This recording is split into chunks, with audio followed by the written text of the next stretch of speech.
بسم الله الرحمن الرحیم. ډیره شکریا، ډیره مننه چې تاسو زموږ په شارټ نوټس باندې رالي. 6/12/2022 تقریبا 9 بجې پولیس ته اطلاع وشو چې په دې ارکوټ کې فایرینګ وشو. د فایرینګ په نتیجه کې یو کس لګېدلی دی چې زخمی دی. پولیس پوری طور باندې ځان ورسو. هلته چې ورسېدل نو هلته ضیاء الرحمن چې د پلار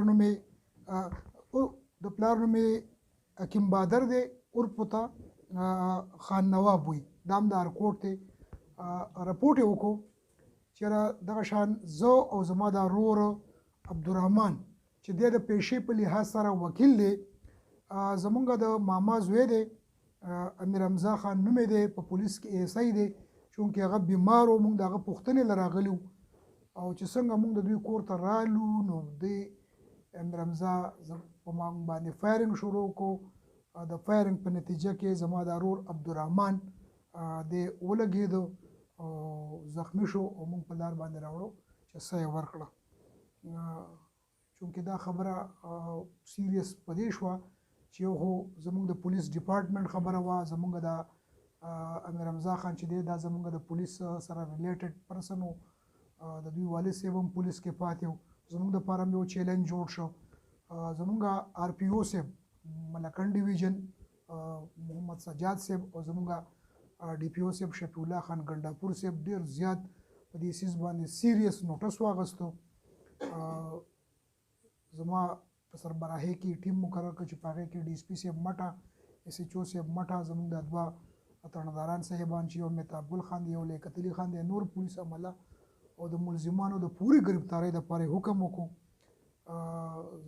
پولیس د افیشنسي نه او د دغه نه کار واغستو. ملزمان دواړه چې کم دي، امیر حمزه خان او د هغه سره بل کم کس چې دی دا د سخرم دی، نصیر الله نوم یې دی، پولیس دواړه ګرفتار کړه. ورسره چې کوم الی قتل و ریپیټر هغه هم برآمد شو. تفتیش په دې کې روان دی. دا یو خبره زه تاسو ته په دغه کې راولم چې یاره د قانون نه څوک هم بالاتر نه دی او وجیانات په دې کې چې وو نو هغه دا یو خبره وه چې یاره د دې امیر حمزه دی دا موقف و چې یاره زمونږ ځمکه ده او چې کومه انجینرینګ یونیورسټۍ ته ورکړی شوې ده نو په دې کې د دې مقتول عبدالرحمن ټیک ټاک لاس او دا ځمکه چې زمونږ نه انجینرینګ یونیورسټۍ سره اټیچ شوې ده نو دا عبدالرحمن کړې ده. وجیانات یې دا و. نور تفتیش هم پکې شروع دی، الی قتل برآمد دی. څومره ټیم چې په دې کې ښه کار کړی دی نو جناب ډي آی جي صاحب او ډي پي او صاحب د دوی دپاره CC2 CC3 او کیش ریوارډ اعلان هم کړی دی. بل د ډي پي او صاحب او د ډي آی جي صاحب په بحاف باندې به زه دا یو خبره وکړم چې د قانون نه څوک هم بالا نشته. څوک هم چې جرم کوي نو هغه په ګریوان کې به زمونږ د پولیس لاس وي او هر یو سړي سره به په میرټ باندې کار کېږي، که هغه زمونږ د پولیس ډپارټمنټ سره تعلق ساتي او که هغه نور خلک وي.